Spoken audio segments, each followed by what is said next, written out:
Boa noite a todos e a todas.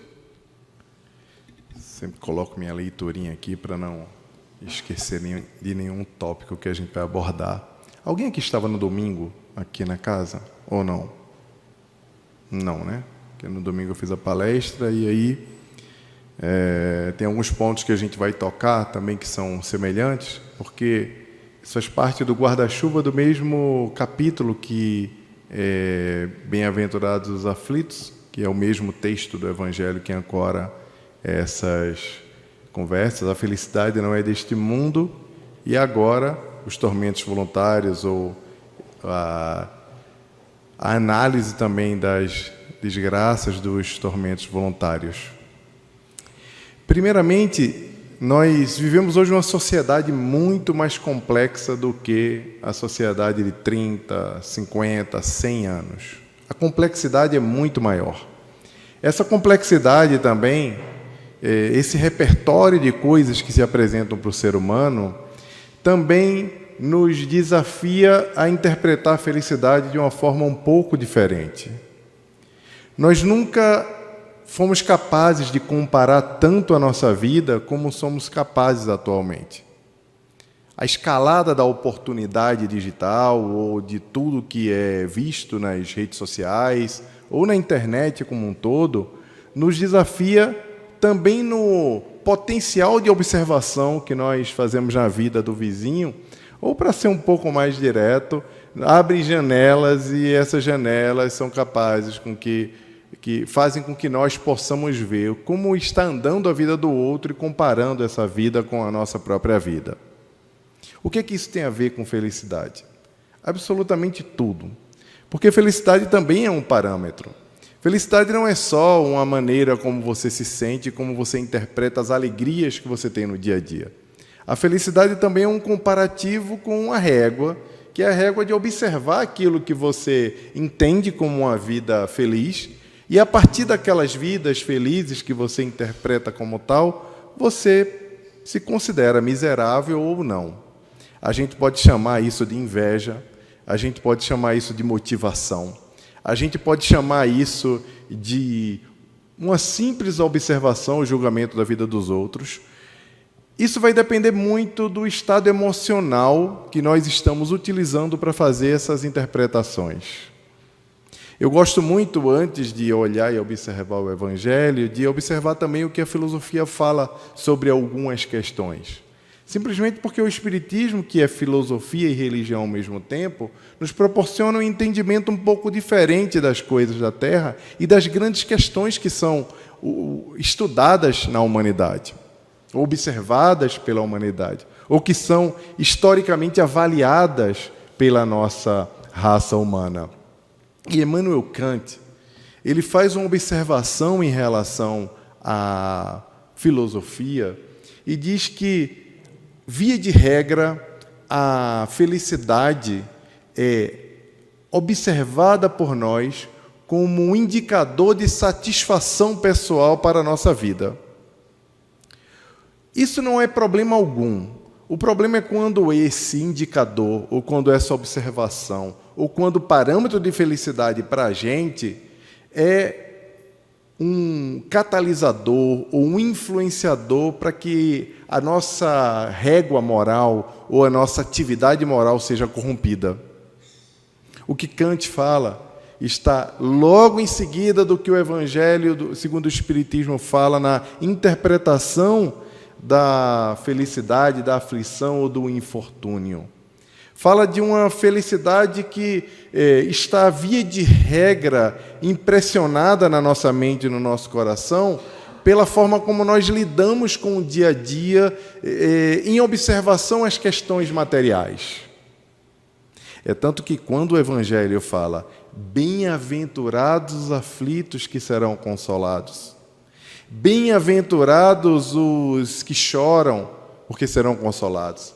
Bem-aventurados os famintos, que serão saciados. Bem-aventurados aqueles que sofrem perseguição da justiça, porque terão o reino dos céus.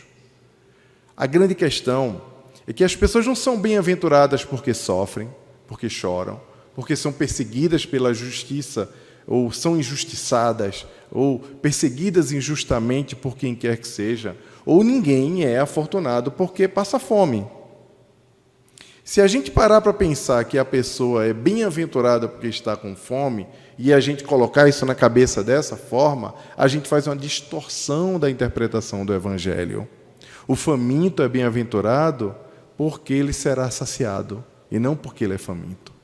Os que choram são bem-aventurados porque serão consolados, e não porque choram.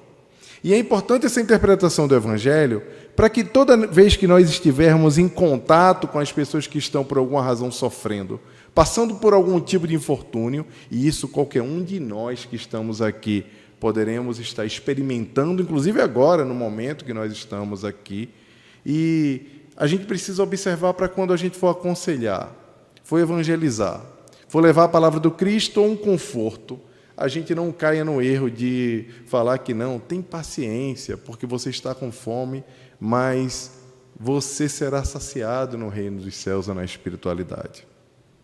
Quem está com fome quer comer agora. Quem está chorando quer parar de chorar agora. Quem está sendo injustiçado, está sem dormir por isso, quer parar de ser injustiçado, quer o socorro agora. Então, a gente precisa ter cautela em como a gente leva o tipo de consolo, porque muitas vezes o consolo é só estar perto, é só estar disponível, é só ouvir, é só colocar a mão no ombro. Eu não sei se já aconteceu com vocês, o quanto é irritante o que os cientistas hoje, os filósofos, os psicólogos chamam de positividade tóxica. É você ir conversar com a pessoa falando do teu problema, ou ela compete com um problema maior, porque parece que é uma competição. Não, você não sabe o que aconteceu comigo, porque acha que está te confortando, absolutamente não te ouve. Ou quando a pessoa chega e você mal acaba de falar, ela já fala uma coisa maior que poderia estar acontecendo no lugar daquilo que está acontecendo com você, e simplesmente o que ela está fazendo é minimizando o teu sofrimento. A gente precisa ter cautela com o Evangelho, para quando levarmos a consideração do consolo, do conforto, das esperanças e consolações, nós tenhamos a sabedoria que muitas vezes é ter a empatia de ouvir, estar do lado, oferecer a tua presença, e aquilo já é o suficiente para a pessoa. A outra é um pouco pior. É quando você tem um amigo que está sofrendo, que está passando por uma grande dificuldade, e aí você entra no processo de explicar isso por meio da lei de causa e efeito, dizendo: o que será que você fez no passado para você estar passando por isso?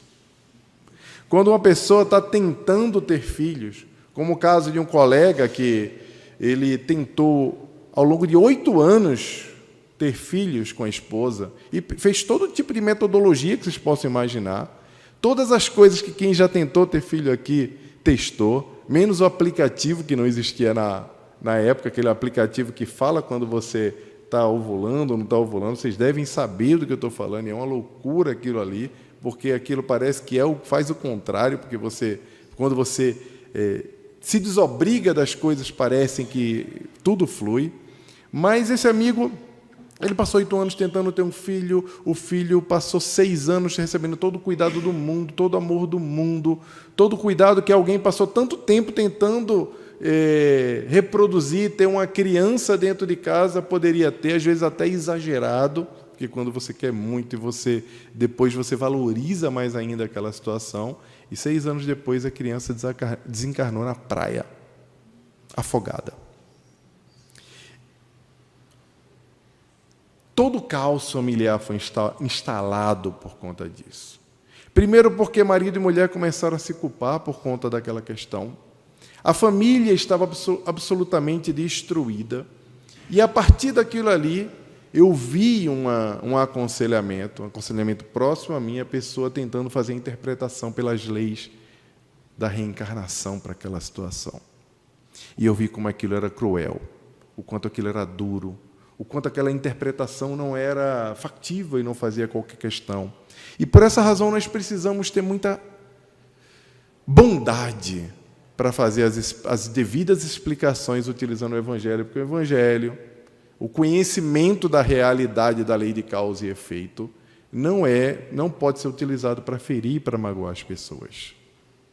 Até porque, nos tormentos voluntários, que é o nosso tema de hoje, existe uma reinterpretação, uma leitura um pouco diferente, um alerta que o espírito Fenelon, que era um espírito, inclusive, que sofreu bastante quando estava aqui na Terra, era um sacerdote que foi perseguido porque tinha as ideias um pouco diferentes, um educador, um idealista. E curioso é a gente observar que o Paulo, que foi aqui citado pelo livro, nas próprias cartas que estão aí interpretadas pelo meu amigo Haroldo, e também nos Prisioneiros do Cristo, que é o outro livro que foi indicado pelo Regis aqui, que fala dos prisioneiros do Cristo. Gente, era gente muito boa, era gente melhor do que a maioria do que está aqui.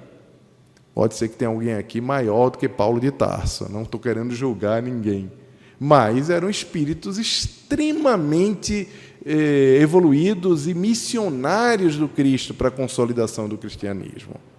E ainda assim sofreram, foram presos, foram mortos de forma violenta. E olha, eu não sei se a gente arrisca dizer que Paulo estava a serviço do Espiritismo pagando algum tipo de expiação. Eu não ousaria usar essa interpretação. Os tormentos voluntários falam daquelas coisas, daqueles sofrimentos que nós vivemos, que nós mesmos causamos para nós. Não em outra vida, agora. Existem filósofos como a Lúcia Helena Galvão que dizem, por meio da sabedoria da filosofia egípcia, de que toda vez que você está sofrendo é porque você feriu alguma lei da natureza. Você foi contra aquela lei. Você bateu naquela lei. E que todo sofrimento era ocasionado por aquilo ali. Um exemplo prático. Uma pessoa que só se envolve em relacionamentos tóxicos, relacionamentos ruins. Uma pessoa que passa a vida inteira dizendo que não consegue se envolver num relacionamento que é bacana, positivo, de companheirismo e tantas outras coisas aqui que a gente podia falar a respeito, que são itens e critérios que a gente classifica como um bom relacionamento. Um amor para estar aqui assistindo na Casa do Caminho, de mãos dadas ao Evangelho. Uma pessoa para fazer uma companhia para a gente nos melhores e nos piores momentos. E tem gente que não consegue e fala assim, vai no psicólogo ou chega para a gente para conversar e fala, eu tenho o dedo podre, só escolho o que não presto. Quando se fosse para a terapia, resolveria isso muito facilmente, porque nós temos e recebemos o amor que nós acreditamos que merecemos. E às vezes a pessoa não sabe disso. Às vezes a pessoa se conforta com qualquer tipo de amor que recebe, qualquer fragmento, qualquer esmola afetiva que recebe, e depois, quando aquela esmola é subtraída, a pessoa parece que perdeu todas as riquezas emocionais do mundo e é incapaz de reproduzir o seu repertório de afeto em relacionamentos melhores. Inclusive, há quem diga que, quando se encontra com pessoas que são maravilhosas, não conseguem se conectar. E aí falam uma coisa que é pior ainda, não teve química.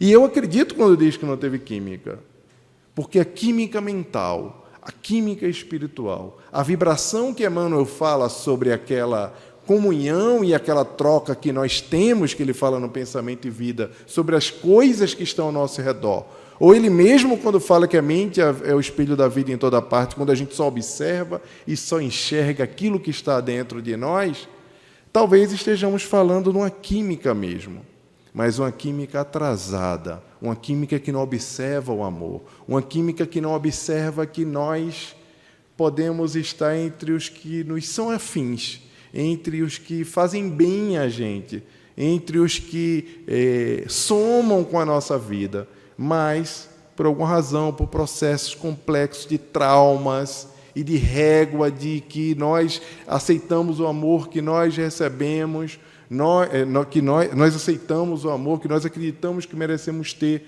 Por essa razão, a gente acredita que o pouquinho é aquilo que foi destinado para a gente. E aí o tormento vem, o sofrimento, a história do dedo podre. A história de que eu não tenho amigo que preste. A história de que eu sempre traído, que tem sempre alguém me passando a perna. A história que toda vez que você se vê diante de um trabalho e tem sempre alguém que está te perseguindo, ou diante de um novo grupo, as pessoas estão muito estranhas, e algumas vezes são situações que são criadas por nós mesmos, quando não somos capazes de observar a que tipo de grupo nós queremos pertencer, que tipo de pessoas nós queremos como amigos, que tipo de pessoas nós queremos como parceiros. E isso não quer dizer que nós tenhamos que andar e nos associarmos só com pessoas perfeitas, porque o próprio Deus sabe que nós não somos perfeitos. Ele já sabe que nós vamos nos envolver em treta.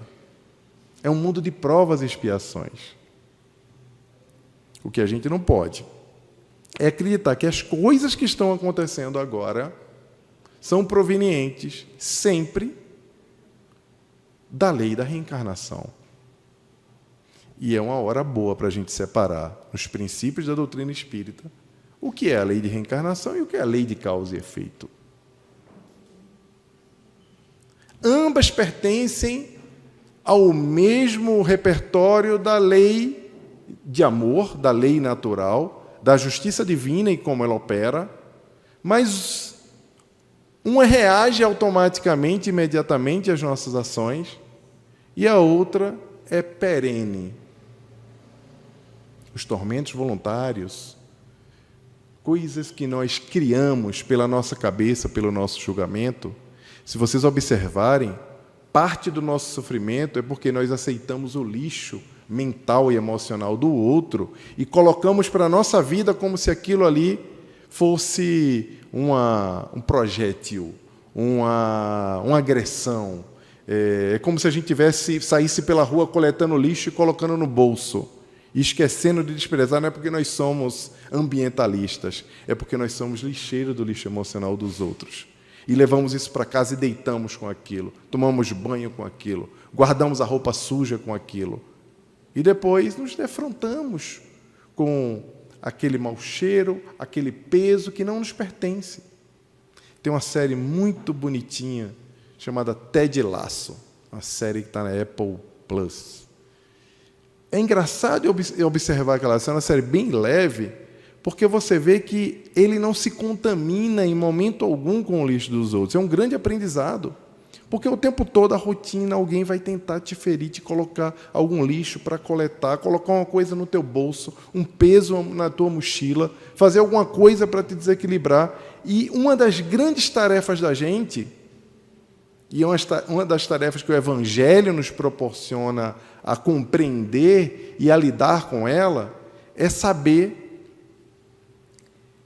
que aquele lixo emocional do outro não faz parte da nossa vida. Não faz parte de nós. Nós não somos obrigados a lidar com ele. O grande ensinamento desse trecho do Evangelho segundo o Espiritismo, da mensagem do Fenelon, e que depois é aprofundado pelo segundo tema, que é a verdadeira desgraça, pela Madame Delphine, uma poetisa distinta lá das rodas das mesas girantes, que depois se comunicou e trouxe essa mensagem extremamente reflexiva para nós. Teve um papel muito importante ao lidar com Vitor Hugo, levando as mesas girantes para a casa do Vitor Hugo, quando ele ficou... Sabe quando você vai para um negócio só por amizade? Que o teu amigo te chama e você não quer e não acredita em nada daquilo? Era o Vitor Hugo com ela no salão, para então, depois de um tempo, o Vitor Hugo recebeu uma mensagem da sua filha e, através disso, ele conseguiu ter o contato, entender sobre a imortalidade da alma. São mensagens importantes para nos relembrar o que a filosofia falava, mas que o Evangelho já fala há tanto tempo, de que a felicidade não é deste mundo, que a felicidade não pode estar ancorada, nem pode estar balizada nas coisas que nós acreditamos que nós não temos, como eu disse no domingo passado, o pessoal da internet que está vendo de novo deve ter assistido, é que alguns filósofos dizem que a felicidade é ter aquilo que nós não temos. É a busca por aquilo que nós ainda não conseguimos. E nessa sociedade da comparação múltipla, nessa sociedade que nos proporciona essas vitrines digitais, Essas vitrines que muitas vezes nos fazem comparar os nossos bastidores com o palco dos outros. Essa sociedade que nos mostra um nível de comparação que, se nós não tivermos cuidado, a nossa saúde mental, ou melhor, a nossa capacidade de se sentir feliz, para falar de uma forma bem real, é afetada por conta desse processo de comparação. Você está lá. Quem usa ainda Facebook, no Facebook. Quem é do Instagram, no Instagram. Quem é no TikTok, no TikTok. E está lá, ó, curtindo. Tem vezes que você posta lá que você está numa viagem, vai ter amigo lá teu curtindo. Ó. Parece que se botasse um dardo, furava a sua foto. De inveja, de não achar que você está se exibindo. Aquilo impacta os outros, impacta a gente também.